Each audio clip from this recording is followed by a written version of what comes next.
Aproveitando que os irmãos estão em pé, abra sua Bíblia rapidamente, num texto bem conhecido. Esse texto até ele já foi lido nessa noite, mas nós vamos fazer leitura de novo desse texto e vamos falar daquilo que Deus tem colocado no nosso coração. Deuteronômio capítulo 6, versículo 1 a seguir,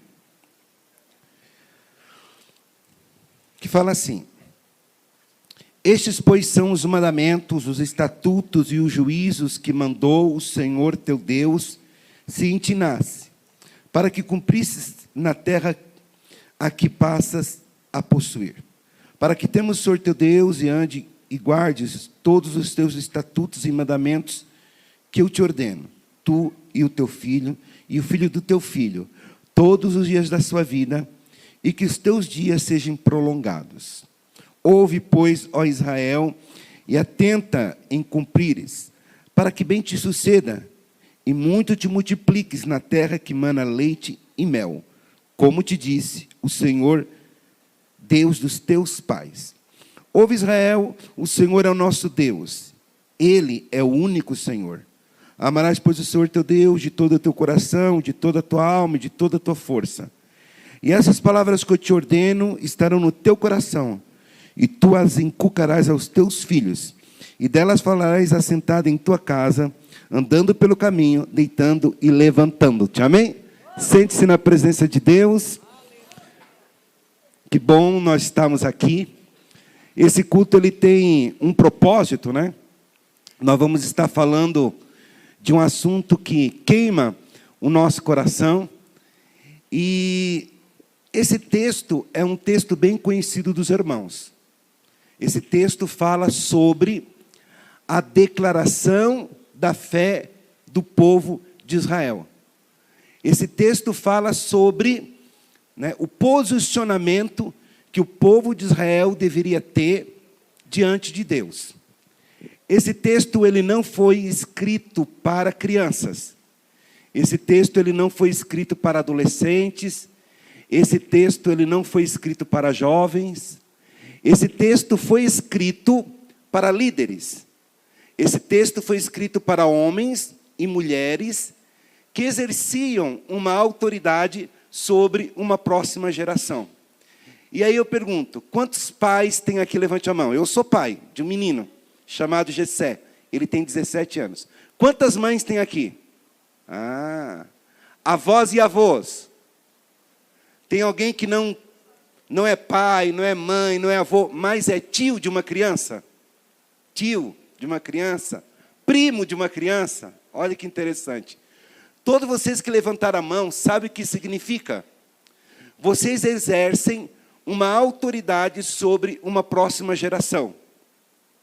Todos nós que levantamos a mão, significa que Deus conta conosco, para que a fé seja perpetuada para as próximas gerações. Olha que interessante. O povo de Israel tinha saído da terra do Egito, estava peregrinando até a terra prometida, e Deus manifesta a sua vontade através de Moisés, trazendo direcionamento para que eles pudessem exercer a sua verdadeira missão sobre as pessoas que eles lideravam. É interessante que hoje nós estamos vendo as crianças sendo bombardeadas por muitas questões de desconstrução de fé. Há um bombardeio. Eu sempre tenho dito que há uma guerra espiritual sendo travada. E, infelizmente, essa guerra espiritual está sendo travada e muitos pais estão dormindo o sono da negligência, enquanto o inimigo está semeando a semente da desconstrução da fé. Só que, às vezes, há uma necessidade de entendermos o propósito de Deus pelo qual Ele nos dá filhos. Os irmãos já fizeram esta pergunta? Por que Deus nos dá filhos? Eu poderia dizer que Deus nos dá filho para alegrar o nosso coração, não é verdade? Deus nos dá filho para trazer movimento na nossa casa. E que movimento, né, irmãos? Um movimento bem abençoado. Deus nos dá filho também para que nós possamos perpetuar a nossa geração. Mas quando nós lemos a Bíblia, Deus também nos dá filhos para que nós possamos educar os nossos filhos para a glória de Deus. Há uma espiritualidade no exercício da paternidade e da maternidade.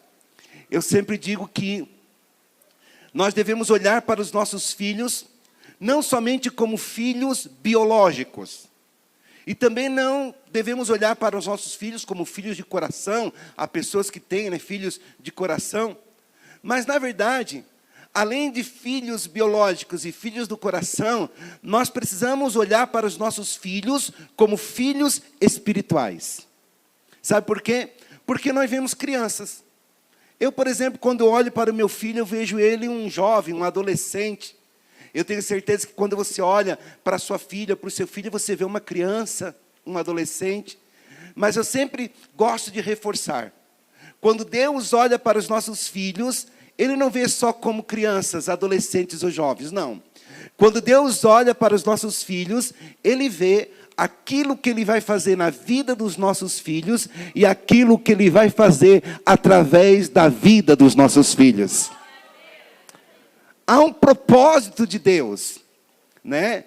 Quando uma mãe gera um filho, existe um propósito de Deus para cada criança que nasce.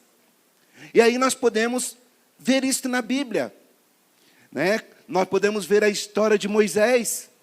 Moisés nasce, se levanta uma grande perseguição contra a geração daquela época. Havia uma sentença de morte. Mate todas as crianças. O diabo estava com muita fúria contra aquela geração. Mate todas as crianças. Mas Deus deu uma estratégia para a mãe de Moisés, Joquebede. Sabe o que quer dizer para você?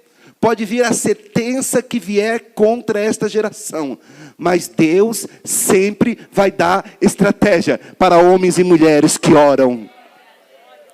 Deus sempre vai dar estratégia para papais e para mamães que têm aliança com Deus.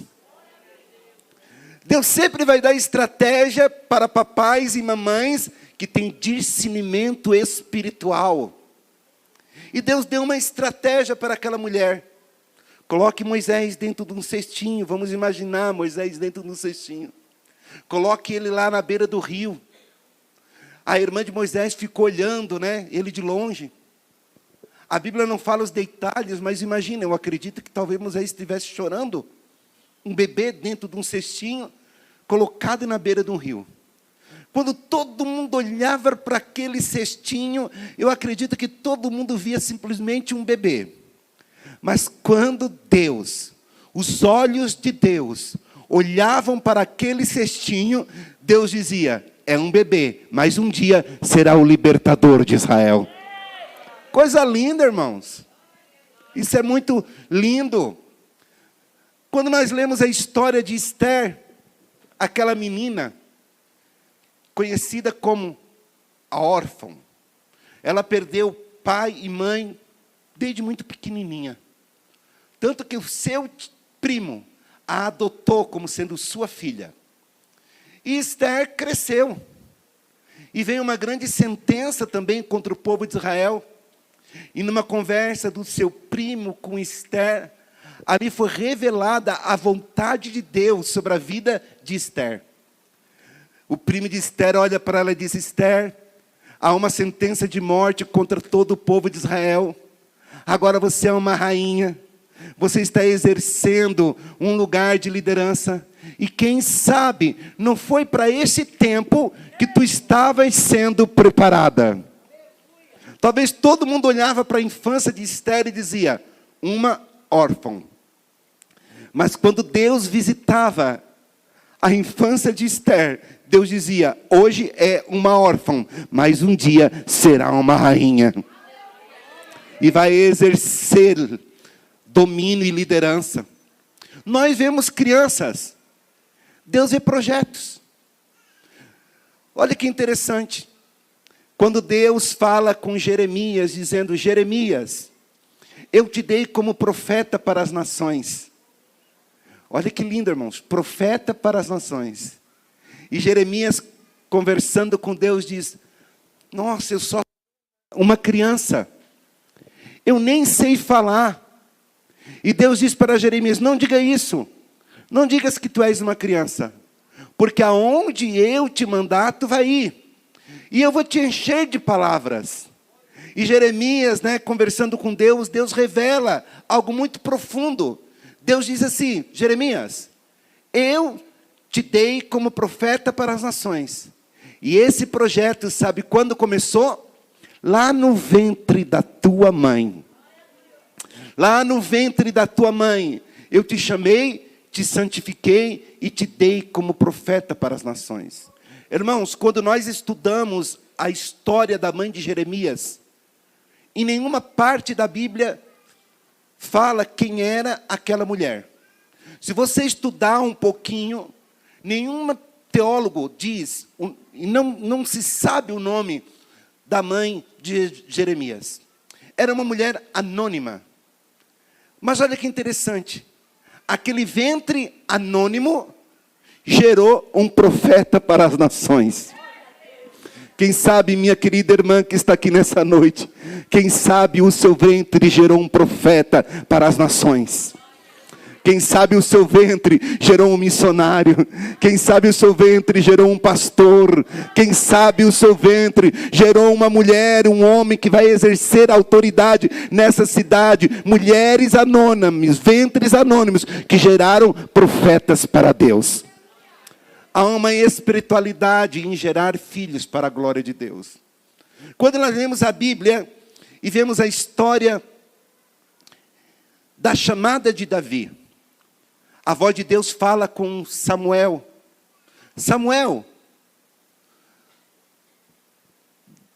Saul foi rejeitado como rei, mas eu tenho uma missão para você. Então Deus diz para Samuel: Samuel, vai até a casa de Jessé. Essa expressão, irmãos, é linda. Deus diz para Samuel: Samuel, vai até a casa de Jessé. Porque dentro da casa de Jessé, eu, o Senhor, escolhi um dos filhos de Jessé para ser rei de Israel. Que privilégio, meus irmãos. Que privilégio. Quando Deus olha para a nossa casa e encontra dentro da nossa casa os nossos filhos que poderão ser usados para a glória do nome dEle. E quando nós entendemos isso, nós compreendemos esta grande verdade. Filhos não é luta. Filhos não é prova. Filhos não é dor de cabeça. Filhos é promessa de Deus, é galardão, é honra, é privilégio. Às vezes eu ouço muitos pais, falta de sabedoria, fico lançando palavras contra os filhos. Mas nós temos que olhar para os nossos filhos como Deus olha para eles. Deus se interessa pelos nossos filhos. E a maior prova disso é quando nós lemos esse texto dizendo: olha, esses são os mandamentos, esses são os estatutos, esses são os juízos que mandou o Senhor teu Deus, para que eu pudesse ensinar para vocês, para que vocês pudessem cumprir na terra que vai passar a possuir. E aí no versículo 2, nós entendemos o quanto Deus ama as próximas gerações. Porque no versículo 2 diz assim, irmãos, para que temos o Senhor teu Deus e guarde todos os seus estatutos e todos os mandamentos que ordeno, tu, o teu filho e o filho do teu filho. Olha que coisa linda. Deus estava dizendo assim: eu não me interesso só em vocês. Eu não quero, e eu não me interesso somente em vocês. Eu desejo que a fé seja perpetuada através de vocês. E que a minha bênção não alcance só vocês, mas que minha bênção alcance também os seus filhos, os seus netos, os seus bisnetos, porque o nosso Deus é um Deus de gerações. Uma das expressões mais lindas, que eu sou apaixonado no Antigo Testamento, é quando a voz de Deus se manifestava e dizia: eu sou Deus de Abraão, Eu sou Deus de Isaac. Eu sou Deus de Jacó. Isso é lindo, irmãos. Sabe o que a voz de Deus estava dizendo? Eu sou Deus do avô. Eu sou Deus dos pais. E eu continuo sendo Deus dos netos. E continuo sendo Deus dos bisnetos. Confesso para os irmãos, eu estou me esforçando e me esforçando bastante para que a voz de Deus se manifeste lá dentro da minha casa, dizendo: Jean, eu sou o teu Deus, mas continuo sendo Deus do teu filho Jessé, vou continuar sendo Deus dos teus netos, vou continuar sendo Deus dos teus bisnetos, vou continuar sendo Deus de toda a tua geração. Amados, que a voz de Deus também se manifeste lá dentro da tua casa. E que Deus possa te dizer: eu sou o teu Deus. Eu sou o teu Deus. Mas continuo sendo Deus dos teus filhos. E continuo sendo Deus dos teus netos. E continuo sendo Deus de toda a tua geração. Esta é a nossa maior missão. Esta é a maior missão que Deus nos dá como pais e mães. Que geramos os nossos filhos para a glória de Deus. Eu quero dizer para os amados irmãos, nós não geramos filhos para povoar o inferno. Nós geramos filhos para povoar o céu. O céu, o céu, o céu é o destino de toda a nossa família. Eu acredito que a maior alegria de um pai cristão e de uma mãe cristã é quando ele chegar lá no céu, porque o céu é uma realidade. O céu é uma verdade. E eu acredito que a maior alegria de um pai e de uma mãe cristã é quando chegar lá no céu, Jesus abriu o livro da vida e dizer assim: aqui está o seu nome, papai. Mas espera, não está só o seu nome não, está o nome também da sua esposa. Mas não está só o nome seu e da sua esposa não, uau, também está o nome dos seus filhos. Está o nome das suas filhas, está o nome dos seus netos, está o nome de toda a tua família. Nós não geramos filhos para povoar o inferno, nós geramos filhos para povoar o céu. O céu, o céu é o destino de toda a nossa família. Quantos creem nisso?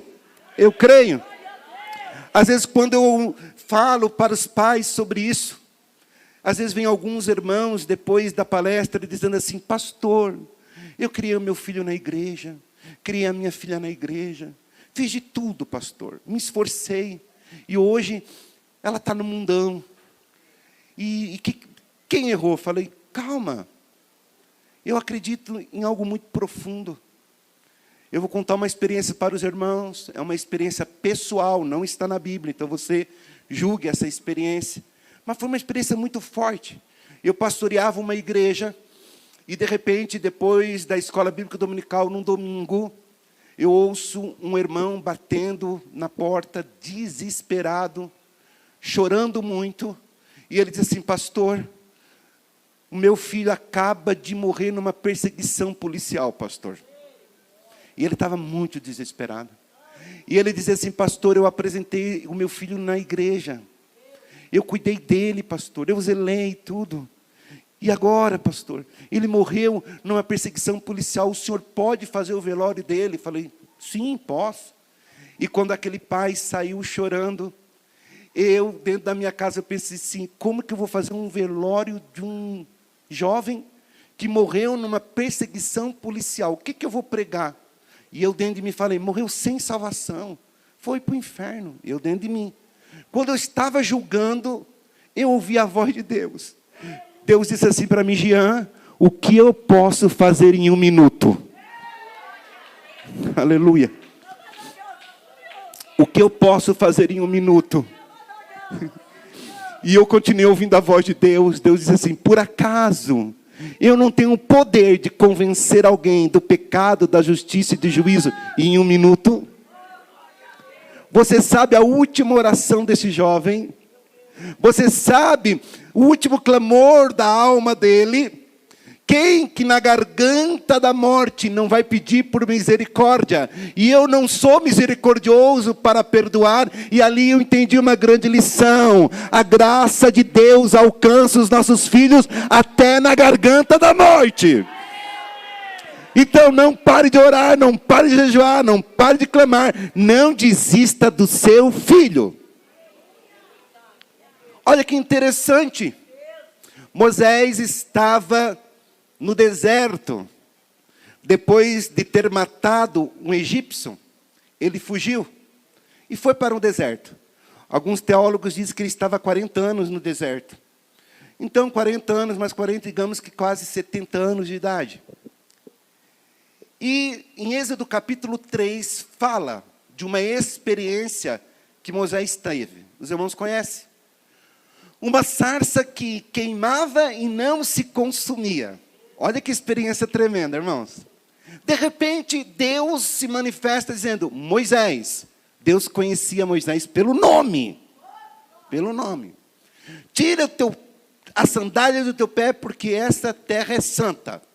E Deus continua falando, eu sou Deus de Abraão. Eu sou Deus de Isaque. Eu sou Deus de Jacó. Eu sou Deus dos teus pais. Não falou que era Deus dele.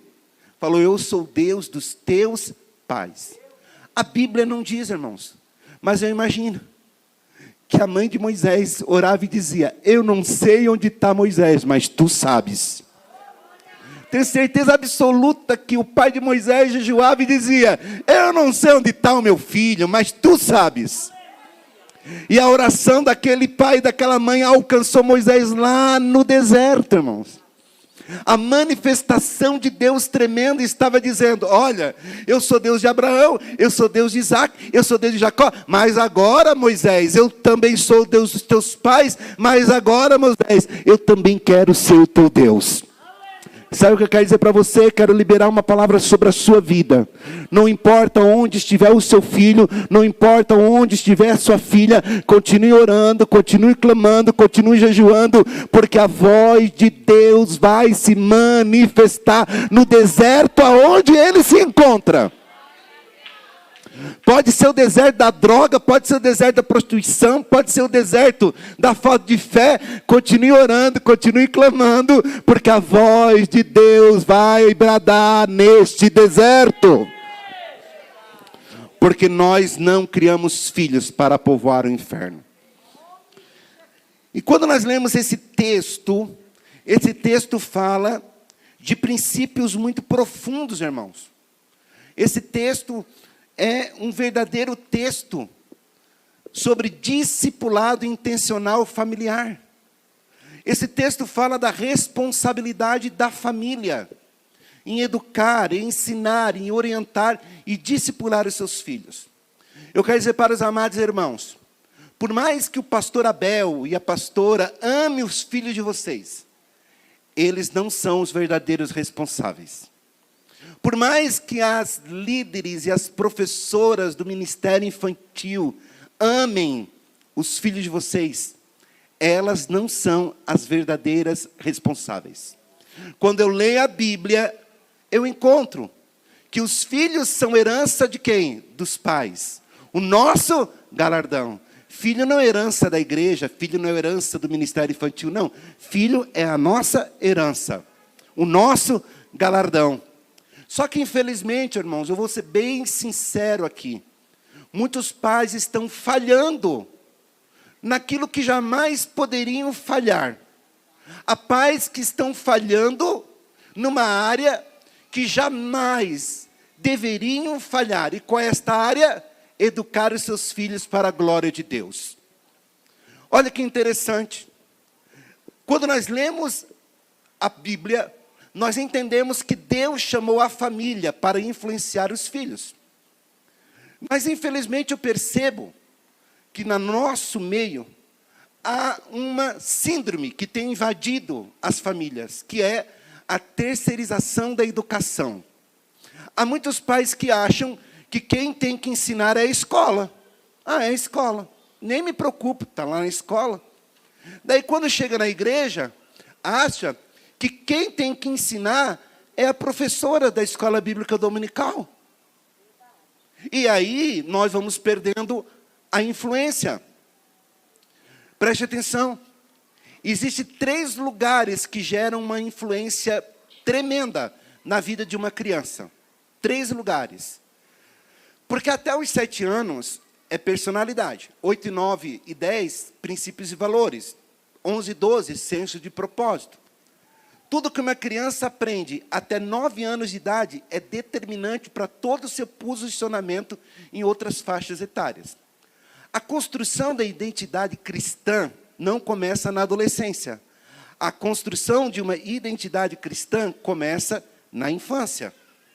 Então, quais são esses 3 lugares que moldam um indivíduo social, uma criança? Vamos lá. Primeiro lugar é a família. A família é o lugar que gera uma influência, tanto negativa como positiva. Eu conheço pessoas, crianças, que infelizmente foram influenciadas de forma tão negativa que, infelizmente, tomaram caminhos que hoje não glorificam a Deus. Mas eu também conheço crianças que foram impactadas, influenciadas de uma maneira tão positiva que geram frutos para a glória de Deus. É nós que influenciamos. O segundo lugar deveria ser a igreja. E o terceiro lugar é a escola. Mas, infelizmente, a igreja está perdendo o poder da influência. E eu vou explicar por que a igreja está perdendo o poder da influência em muitos lugares. Vamos lá. O meu filho, ele vai todos os dias à escola. Ele fica 4 horas diariamente na escola. No final de semana, o meu filho fica 20 horas de convívio social na escola. E quando eu falo de convívio social, não estou falando de matemática, português, inglês, não. Eu estou dizendo que o meu filho, ele fica 20 horas semanalmente com pessoas que eu nem conheço. Diga o nome de 5 amigos do seu filho na escola. Diga o nome, pelo menos, de 3 professores do seu filho na escola. Nós não sabemos. Nós não sabemos.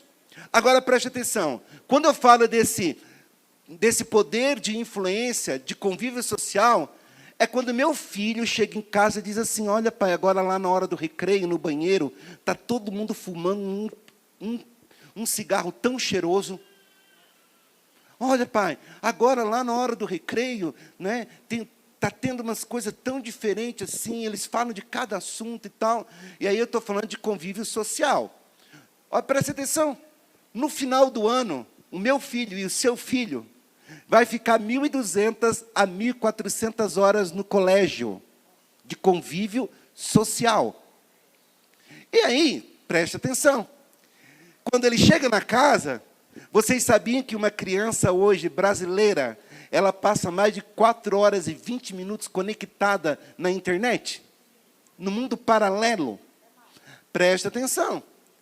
E essa conexão de mais de 4 horas, nós seríamos muito inocentes e teríamos uma visão muito romântica se acharmos que uma criança que fica mais de 4 horas na internet sem a mentoria de um adulto só navega por conteúdo cristão.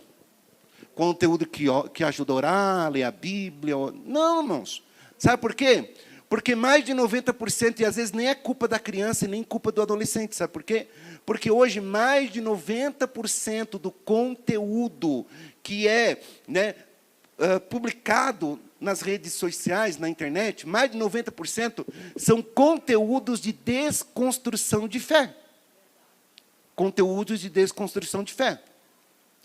E o meu coração chora, porque eu percebo que há muitos filhos de crentes e netos de crentes sendo discipulados pelos youtubers da vida.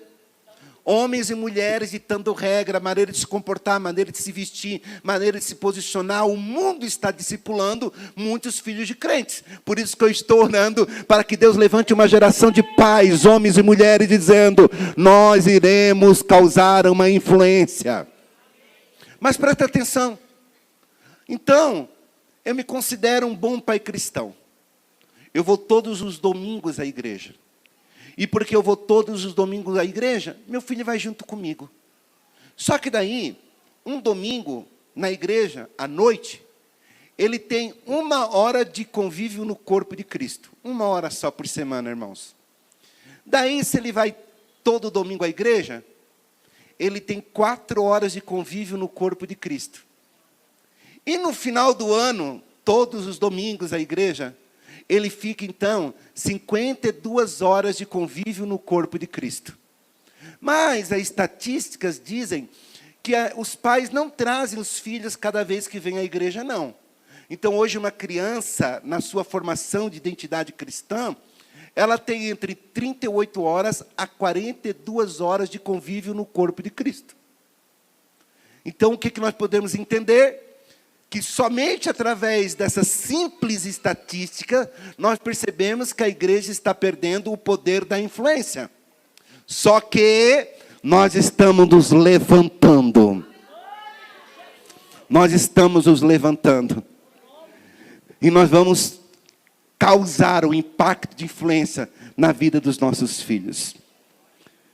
E aí nós precisamos entender que nós corremos um grande risco se nós terceirizamos a educação cristã dos nossos filhos. Nós corremos um grande risco se achamos que somente aquela experiência do domingo à noite é o suficiente. E aí nós corremos um grande risco se nós não entendemos que a fé não começa na igreja. A fé começa dentro das nossas casas. E aí nós corremos um grande risco quando nós não entendemos que nós não estamos aqui para gerar um filho religioso, uma filha religiosa. Nós não estamos aqui para gerar um assembleiano, não. Nós estamos aqui com uma maior missão, é gerar um verdadeiro filho de Deus. É gerar um impacto. Né? E por isso que o versículo 3 e o versículo 4 vai falando sobre a importância do posicionamento dos pais. E qual é essa importância? Né? E de que maneira? Tanto no versículo 3 como no versículo 4, nós vemos a seguinte expressão: ouve Israel. Ouve Israel. Cada vez que nós lemos essa expressão na Bíblia, ouve Israel, sabe o que significa? Ouvir com o coração inclinado para colocar em prática. Isso significa a palavra ouvir. Esse culto aqui, só vai fazer diferença na minha vida e na sua vida se ele for praticado na minha casa amanhã. No fechar das portas, no fechar das janelas, eu colocar em prática aquilo que eu ouço na igreja. Porque há um poder na prática. Há um poder quando nós colocamos em prática a palavra de Deus. Jesus, ele falou sobre isso. Quando você lê a parábola dos 2 fundamentos, Jesus fala assim, olha, 2 homens construíram uma casa. 2 homens, o mesmo projeto, a construção de uma casa. Só que um escolheu construir na rocha e o outro escolheu construir na areia. Então, olha, preste atenção. 2 homens, o mesmo projeto, a construção de uma casa, atitudes diferentes, porque um construiu na areia e o outro construiu na rocha.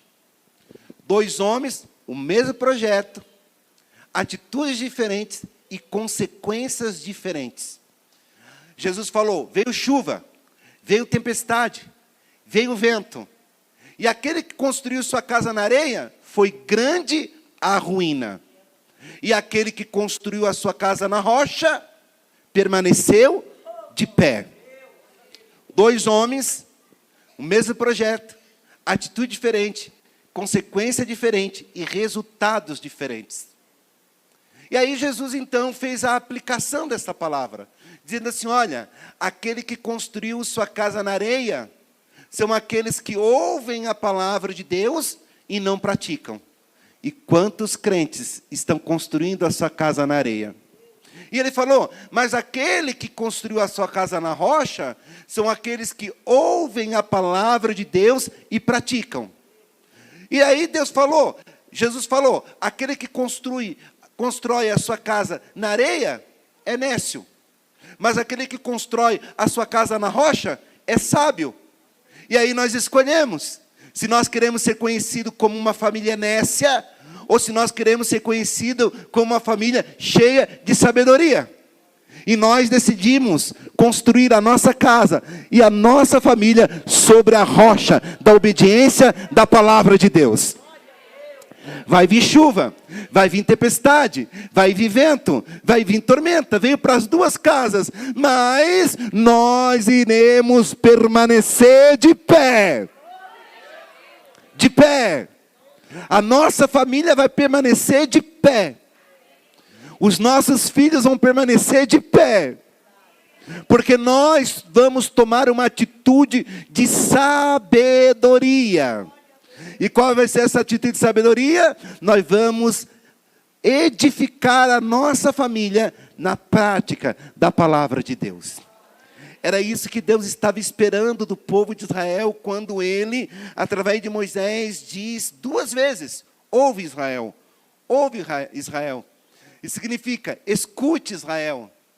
Escute com o coração inclinado para colocar em prática aquilo que você está ouvindo. E interessante que, desde o versículo 1 até o versículo 5, até o versículo 4, vai falando sobre os direcionamentos de Deus para o conhecimento. Amém? Só que daí, depois do versículo 5 a seguir, daí fala sobre colocar em prática aquilo que eles estavam conhecendo. E aqui então, nós lemos no versículo 5. Olha, vocês querem gerar um impacto geracional. Vocês querem gerar, filhos para a glória de Deus. Vocês querem deixar um legado espiritual para a próxima geração? Então vocês precisam aprender isso. E daí Deus começa dizendo: amarás, pois, o Senhor teu Deus de todo o teu coração, de toda a tua alma e de toda a tua força. E essas palavras que hoje eu te ordeno estarão guardadas no teu coração. Então a inculcarás aos seus filhos. Olha que interessante. Vamos dividir isso entre conhecimento e prática. O conhecimento colocado em prática. Ou o conhecimento e a autoridade para exercer a grande missão, que é gerar filhos para a glória de Deus. Sabe o que Deus estava dizendo? Vocês querem inculcar, então aprendam isso. Primeiro, papai, mamãe, vovó, vovô, primeiro vocês que exercem uma autoridade espiritual sobre uma próxima geração, precisam entender, primeiro é em vocês, para depois ser através de vocês. Era isso que estava dizendo. Olha, então amarás, pois, o Senhor teu Deus de todo o teu coração, de toda a tua alma e de toda a tua força. E essas palavras que hoje eu te ordeno estarão no teu coração. O que Deus estava dizendo é: vocês precisam ser, antes de tudo, exemplo. O que Deus estava dizendo é: querem filhos apaixonados por Deus? Então antes sejam apaixonados por Deus. Querem filhos que amem estar na casa de Deus? Então primeiro vocês precisam amar estar na casa de Deus. Querem que seus filhos sejam impactados pelo amor que há em Deus? Então primeiro vocês precisam ser impactados por esse amor que vem de Deus. O que Deus estava dizendo é: papai, mamãe, vovó, vovô, tio, vocês não podem dar aquilo que vocês não têm. Vocês não podem conduzir a próxima geração a um lugar que faz tempo que vocês não estão. O que Deus estava dizendo é: vocês precisam primeiramente amar a Deus de toda força, de todo entendimento, de todo coração. E aí sim, vocês vão gerar uma geração que ame a Deus de toda força, de todo entendimento e de todo coração. O que Deus estava dizendo é: sejam exemplo para a próxima geração. A maior herança, ou melhor dizendo, a maior pregação que eu posso deixar para o meu filho, a maior pregação que você pode deixar para a sua filha, a maior pregação que você pode deixar para o seu neto, não é o Salmo 119 não, hein? Olha que é grande esse salmo. Mas essa não é a maior pregação. Sabe qual é a maior pregação que eu posso deixar para o meu filho? É quando palavras nenhuma saem da minha boca. É o meu exemplo. É o meu exemplo. O exemplo para a criança fala muito mais do que palavras. O que eu preciso entender é que eu posso pregar para os meus filhos sem palavra nenhuma sair da minha boca. Eu estava lendo um livro esses dias e o pai chega para o menino no livro e diz assim: filho, toma muito cuidado onde você anda. E o menino olhou para o papai, né? Não entendendo nada. E o papai reforçou a palavra e disse: filho, toma muito cuidado aonde você anda.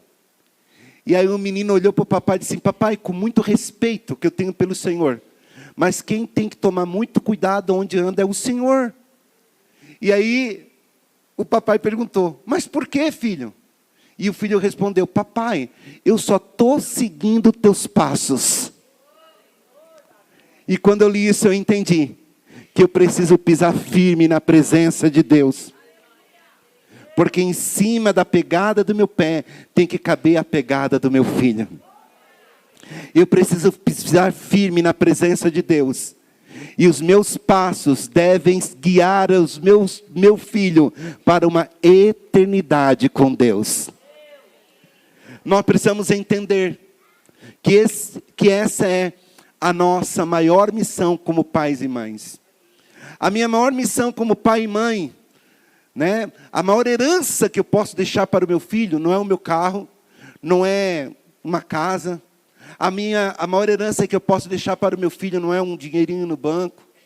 A minha maior herança que eu posso deixar para o meu filho não é a faculdade, eu vou ter o maior prazer de pagar para ele, mas essa não é a maior herança. A maior herança que eu posso deixar para o meu filho é o Deus que eu sirvo. É a minha fé. Quando eu partir, quando você partir, e ele estiver em alguma situação, ele vai dizer assim: o Deus do meu pai. Meu Deus. A maior herança que nós podemos deixar para essa próxima geração é o Deus que nós servimos. Por isso que precisamos nos esforçar, irmãos.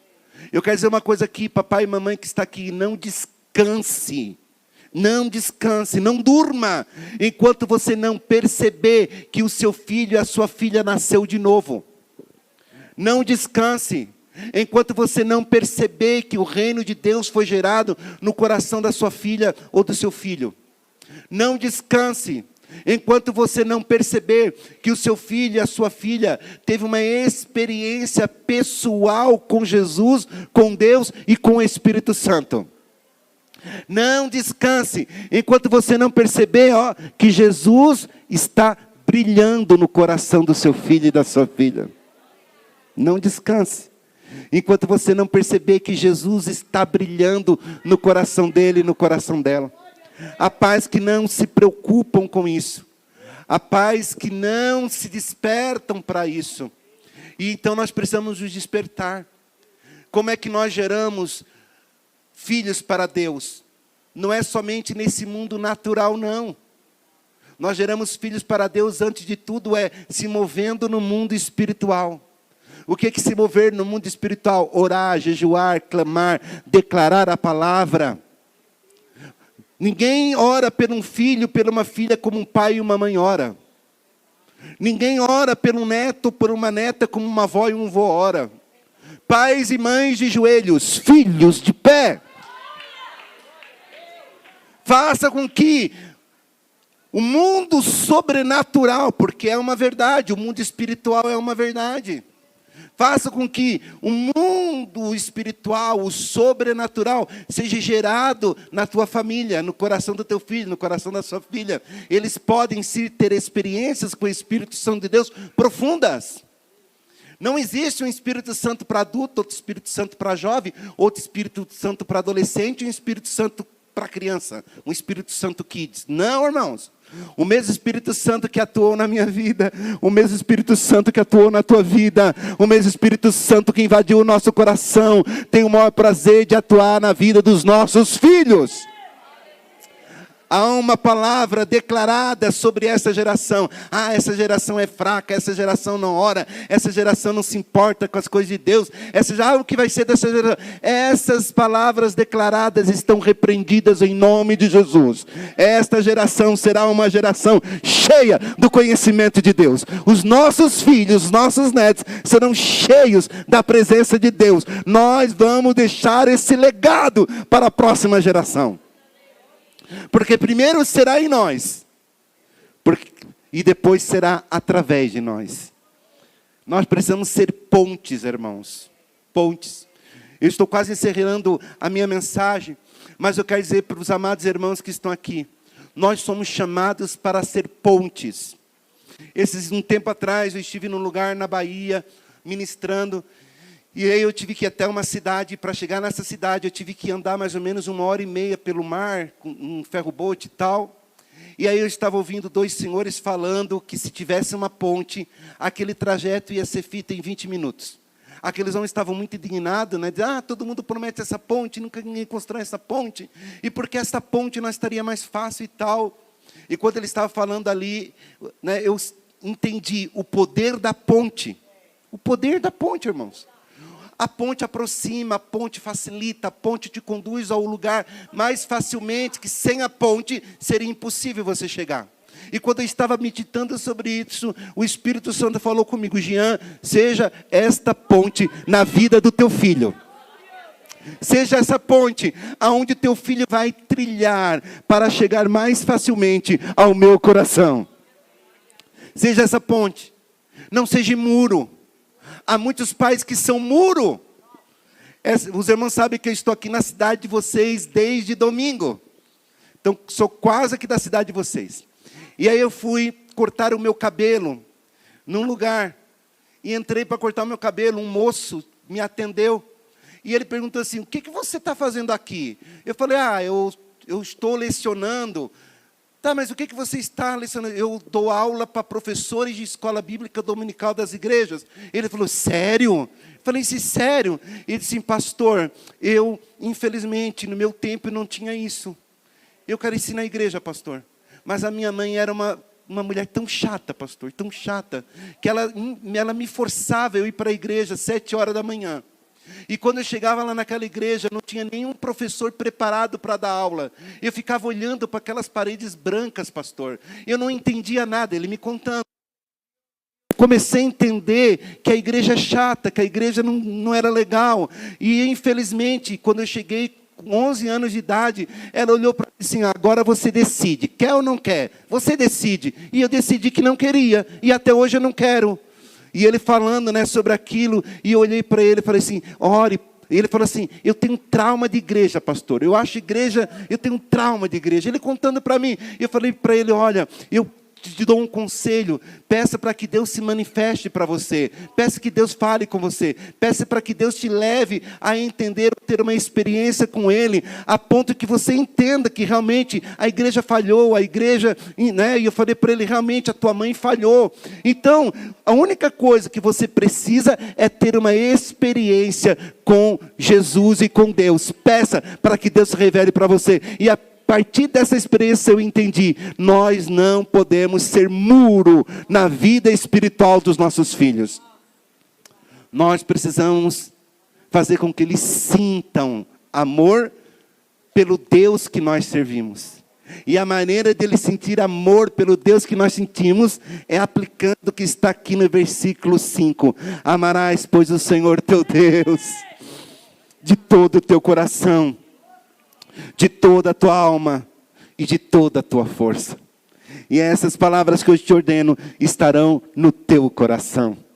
Nós podemos ser ponte para que os nossos filhos tenham uma experiência com Deus. Amém? Eu lembro, irmãos, que quando eu voltei da missão, eu acredito que eu já contei esse testemunho aqui, mas vou contar para os irmãos. Eu voltei da missão de Portugal, e meu filho nasceu em Portugal. E lá é diferente do Brasil. Não que os irmãos não sejam crentes, mas lá, né, eles são mais contidos. No Brasil é diferente. No Brasil nós levantamos a mão, damos glória a Deus, né? A gente é muito expressivo, né? E eu fui assumir uma igreja E no primeiro culto que eu fui assumir, houve uma manifestação da presença de Deus muito forte. Como também acontece aqui. Né? E a gente não sabe que ou se a igreja desceu ou se o céu subiu, né? Aquela glória de Deus. Os irmãos falando em língua estranha, chorando, batendo palma e tal. E o meu menino tinha 4 anos. E ele se assustou. Ele se assustou porque ele nunca tinha visto. Daí ele veio correndo e perguntou: o que é isso? E daí nós explicamos: isso aí é batismo com o Espírito Santo e tal, manifestação de Deus. Quando Deus se manifesta a si mesmo, os irmãos choram, pulam, bate palma e tal, falam em língua estranha. E daí ele estava muito assustado. Eu falei: mas não fica assustado, filho, isso é bom. Daí ele olha e diz: se é bom, eu também quero, papai. Vocês sabiam que os nossos filhos têm sede e fome de Deus? Eles têm. E daí, pastor sempre é o último a sair da igreja, né? Quando eu cheguei em casa, ele já estava dormindo. No outro dia, irmãos, segunda-feira, estava muito calor lá na nossa cidade. As portas da casa estavam abertas, as janelas estavam abertas. E ele estava lá no quartinho dele, com 4 anos de idade. Ele dizia: Jesus, eu te amo. Lá no quartinho dele, brincando com os carrinhos dele. Jesus, tu é lindo. Jesus, eu quero ser teu amigo. E nós sentimos que os céus queriam se movimentar dentro da nossa casa. Eu senti que os céus queriam se movimentar dentro da nossa casa. E eu quero dizer, os céus querem se movimentar dentro das nossas casas. Os céus querem se movimentar dentro da nossa família, irmãos. Nossa casa tem que ter barulho do céu, cheiro do céu, movimento do céu. Tem casa de crente que tem barulho de briga, barulho de palavrão, barulho de tantas coisas, menos barulho do céu. Mas nessa noite o Espírito Santo está dizendo para nós: eu quero me movimentar dentro da tua casa, dentro da tua família, no coração dos teus filhos. Os céus querem se movimentar dentro da nossa casa. E eu senti que os céus queriam se movimentar dentro da nossa casa. E lá do quarto ele dizia: Espírito Santo, tu é lindo. Espírito Santo, eu quero ser teu amigo. Tu és bom mesmo. Se tu é bom, entra por essa janela, irmãos. Quando ele falou, entra por essa janela, ele recebeu o batismo com o Espírito Santo, com evidências de falar em línguas. E eu quero dizer, o Espírito Santo, sim, é para os nossos filhos, é para os nossos netos, é para esta geração. Essa geração, sim, pode ser cheia do Espírito Santo de Deus. E olha que interessante. Então, quando nós amamos a Deus de todo o coração, de toda a alma, de toda a força, e a palavra de Deus está guardada no nosso coração, então nós temos a autoridade para exercer a nossa missão. Qual é a nossa missão? E tu as inculcarás aos teus filhos, e dela falarás. Amados, sabe o que significa a palavra inculcar? A palavra inculcar significa abrir a cabeça e colocar dentro, ok? Mas tem um outro texto que diz que a palavra inculcar é apegar ao espírito. É como se você pegasse um selo, colocasse no acrílico e ainda desse aquela, né, a forçadinha para o adesivo ficar bem pegado no acrílico. Isto é apegar. Em outras traduções diz que inculcar é penetrar no espírito. É como se você pegasse uma faca, isso mesmo, pegasse uma faca e penetrasse no espírito. Preste atenção, é deixar marcas no espírito. Deixar marcas na alma é fácil. A alma é as emoções. Como é que eu posso deixar uma marca positiva nas emoções do meu filho? É só dar um presente para ele. É só levar ele fazer um lanche. É só, né, fazer uma festa de aniversário. É só levar ele no parque de diversões. Eu deixo uma marca nas emoções do meu filho. Agora, deixar marca no espírito, não tem como deixar marca no espírito desta maneira, não. Deixar marca no espírito de um filho é só para papai e mamãe que ora, é só para papai e mamãe que jejua, é só para papai e mamãe que realmente entende que os céus precisam se movimentar no coração dos nossos filhos. Mas esta ordem é: deixe uma marca no espírito dos seus filhos. De que maneira eu posso deixar uma marca no espírito do meu filho? Conversando sobre as coisas de Deus Aqui está, ó, assentado em tua casa. Uau! Preste atenção. A fé, ela não é construída na igreja, tá? A fé, ela é só fortalecida na igreja. A fé é construída dentro da nossa casa. Dentro da nossa casa. Ó, e delas encucarás assentado em sua casa. Em algumas traduções diz, na sua mesa. Gente, há um poder na mesa extraordinário. Há um poder na mesa extraordinário. Preste atenção, mesa é a ideia de Deus. Quando Deus mandou Moisés construir o tabernáculo, ele falou, faça uma mesa. Olha como uma mesa é a ideia de Deus.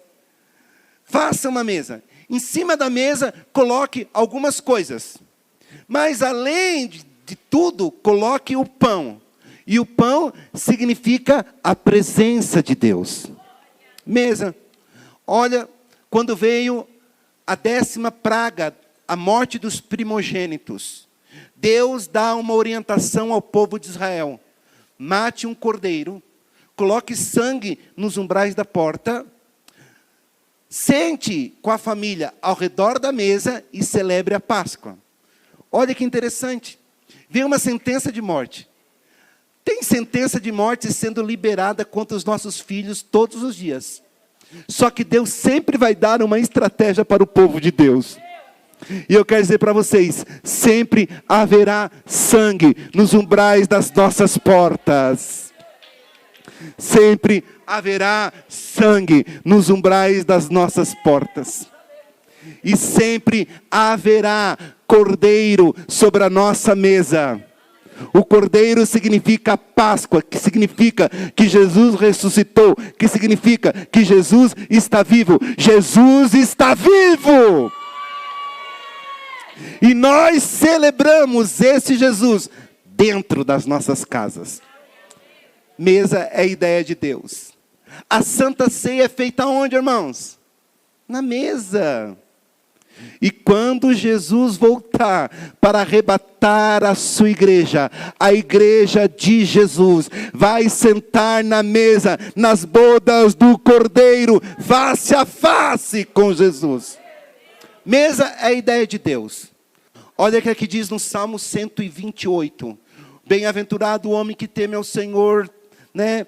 Vai trabalhar do seu fruto, do seu trabalho, e vai chegar em casa, vai encontrar a sua esposa como uma videira frutífera, e os seus filhos estarão aonde? Ao redor da sua mesa. Os filhos estarão ao redor da mesa como rebentos de oliveira. Vocês já estudaram sobre rebentos de oliveira? Eu fiz isso para poder entender um pouquinho. Sabe o que é um rebento de uma oliveira? O rebento de uma oliveira significa uma oliveira velha, nasce outras oliveiras na oliveira velha, e esses rebentos de oliveira, que são oliveiras novas, dão azeitona e frutificam. Sabe o que Deus queria dizer? Que na tua velhice, os teus filhos continuarão frutificando e dando frutos para a glória de Deus. Os nossos rebentos de oliveira são os nossos filhos. Os rebentos de oliveira são os nossos netos. Os rebentos de oliveira serão o nosso legado, que continuarão frutificando e dando frutos para a glória de Deus. E encontrarás os teus filhos assentados à tua mesa. Mas, amados, há muitas famílias cristãs que estão perdendo o poder da mesa. Muitos. O pai e a mãe estão na mesa, mas o filho está lá na frente do computador. O pai e a mãe está na mesa, mas o filho está lá no quarto e a mamãe, olha um pratinho para você. O pai e a mãe estão na mesa e às vezes a filha está na frente da televisão. Ou o pai e a mãe e os filhos estão na mesa e o pai está lá respondendo as mensagens do WhatsApp, colocando uma nova publicação no Instagram, olhando videozinhos no TikTok, e o Espírito Santo dizendo, pare com isso. As pessoas mais importantes para você não estão lá do outro lado do mundo, não. As pessoas mais importantes para você estão assentadas na tua mesa, ao redor de você. E o Espírito Santo te diz: restaure o poder da mesa. E delas falarás assentado ao redor da tua mesa. Falarás do quê? O poder da comunicação. Olha que interessante. E tu as inculcarás aos teus filhos, e delas falarás. O que significa? Mandamentos, estatutos, juízos. É sobre isso. Quando nós falamos dos mandamentos, dos estatutos e dos juízos para os nossos filhos, nós inculcamos, nós deixamos uma marca no espírito. Infelizmente, muitas crianças e adolescentes ouvem de tudo dos pais, menos a palavra de Deus. Infelizmente, há muitas crianças e adolescentes que tiveram a sua fé desconstruída dentro da sua própria casa, através de seus pais. Uma vez, um pai chegou para mim e disse assim: pastor Jean, vai visitar minha filha. Ela, infelizmente, saiu da igreja e disse que nunca mais vai colocar os pés na igreja. Ah, é? Fui conversar com a moça, adolescente. Ela assim: olha, pastor, realmente, eu nunca mais vou colocar os meus pés naquela igreja. E eu perguntei por quê. Ela olhou para mim assim: porque eu cresci ouvindo meu pai falando mal do pastor da igreja. Eu cresci ouvindo meu pai falando mal dos irmãos da igreja. Eu cresci ouvindo o meu pai falando mal de todo mundo. Nós voltávamos do culto para casa e meu pai falava mal da pregação, do louvor e tudo. E ele ainda dizia: não confia em ninguém daquela igreja, tá? Agora, ele quer que eu volte para o lugar que ele me ensinou a detestar. Não volto. E ali eu entendi que aquele pai, por falta de sabedoria, desconstruiu a fé daquela filha. Amados, nós precisamos ter muita sabedoria enquanto a formação da identidade cristã está sendo formada nos nossos filhos. É lógico, irmãos, que a igreja não é perfeita. A igreja deixou de ser perfeita o dia que eu entrei aqui, ó. Eu sou cheio de falha. O dia que eu botei meu pé aqui, já estraguei tudo. Mas eu tenho discernimento, maturidade, para entender entre o certo e o errado. A igreja é organização, a igreja é organismo. Uma criança não. Claro que quando aquela criança crescer, ela vai entender também que a igreja não é perfeita, porque a igreja é formada de pessoas.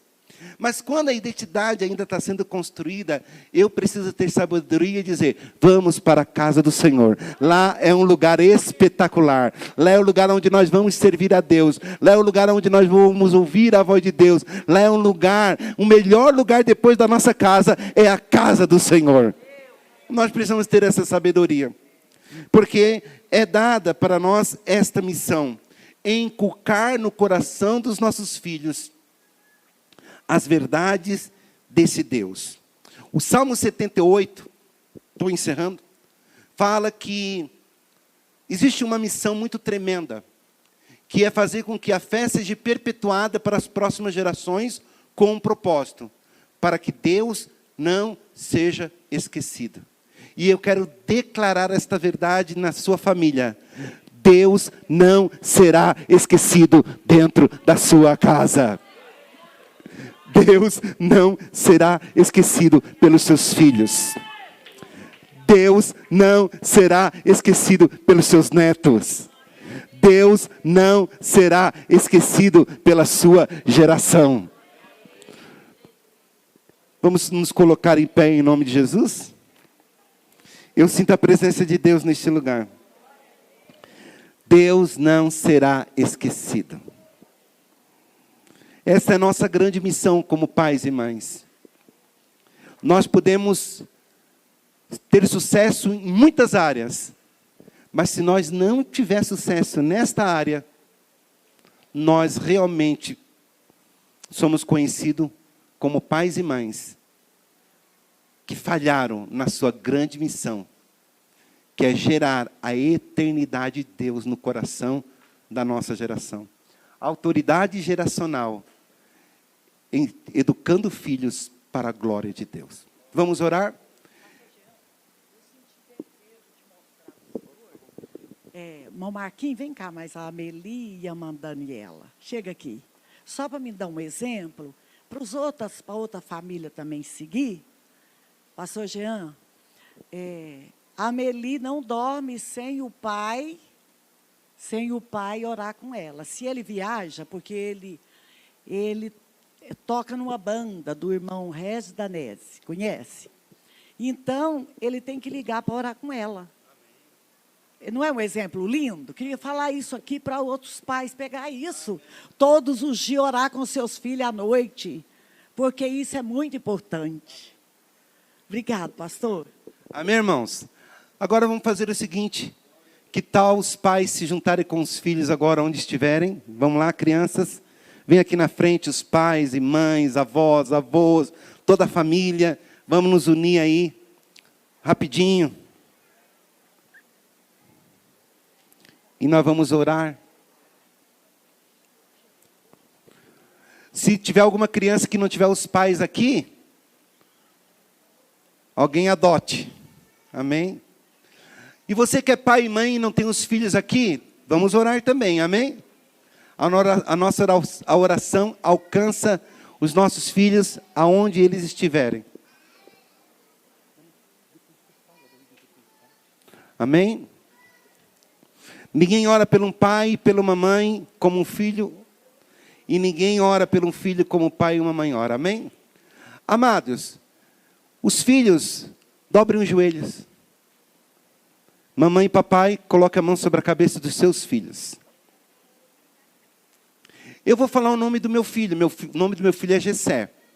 Quando eu estiver falando o nome do meu filho, você também vai falar o nome do seu, ou da sua, para que os céus ouçam o nome deles agora, amém? Faça com que os céus ouçam o nome do seu filho. Ah, mas eu não estou com meu filho aqui. Ore, porque a tua oração vai aonde ele estiver agora, em nome de Jesus. Se você não tiver o seu filho aqui, ore, porque a tua oração alcança aonde ele estiver, hein? Só não pare de orar, não desista de orar pelos seus filhos. Vamos orar, papai e mamãe?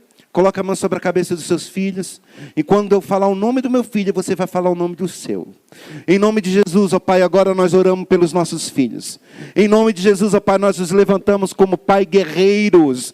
Como a Tua palavra diz, que os filhos são como flecha na mão de guerreiros. E nós nos levantamos como guerreiros nessa noite. E oramos pelos nossos filhos.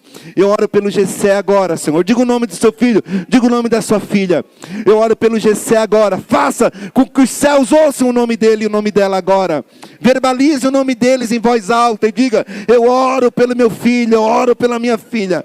Que toda seta do diabo, toda fúria de Satanás, tudo aquilo que o diabo tem tentado, planejado, arquitetado, seja repreendido em nome de Jesus. Eu repreendo, Senhor, em nome de Jesus, toda seta que tenta, Senhor, fazer com que a fé do meu filho seja desconstruída.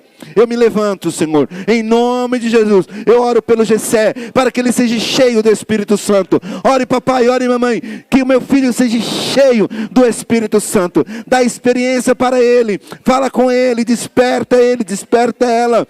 Em nome de Jesus eu oro pelo meu filho. Em nome de Jesus, que tua graça o alcance, Senhor. Eu oro para que teu nome seja glorificado na vida dele. Eu entrego o meu filho para viver os teus planos. Eu entrego o meu filho para viver tudo aquilo que o Senhor tem para a vida dele, ó Pai. Em nome de Jesus, eu abençoo meu filho, em nome de Jesus. Amém e amém. Agora preste atenção, crianças, se levantem.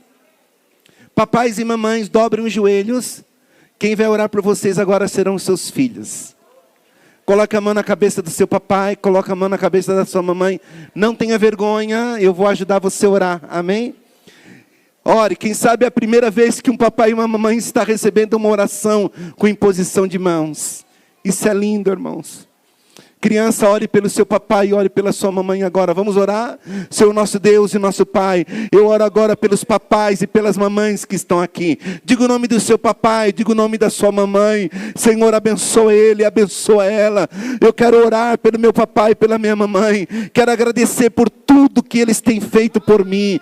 Pela roupa, pelo calçado, pela casa onde eu moro. Agradeça, criança, pela vida do seu papai, pela vida da sua mamãe. Diga: enche ele, Jesus, o teu Espírito Espírito Santo, enche ela do teu Espírito Santo, dá sabedoria para o meu papai, dá sabedoria para a minha mamãe, enche ela do teu Espírito, Senhor. Eu quero agradecer pela vida do meu papai, pela vida da minha mamãe, por tudo que Ele tem feito na minha vida, em nome de Jesus, amém e amém. Se levante, se abrace e diga: o céu é para nós, papai e mamãe. O céu é para toda a nossa família. Vamos servir a Jesus em família. Deus abençoe os irmãos, em nome de Jesus.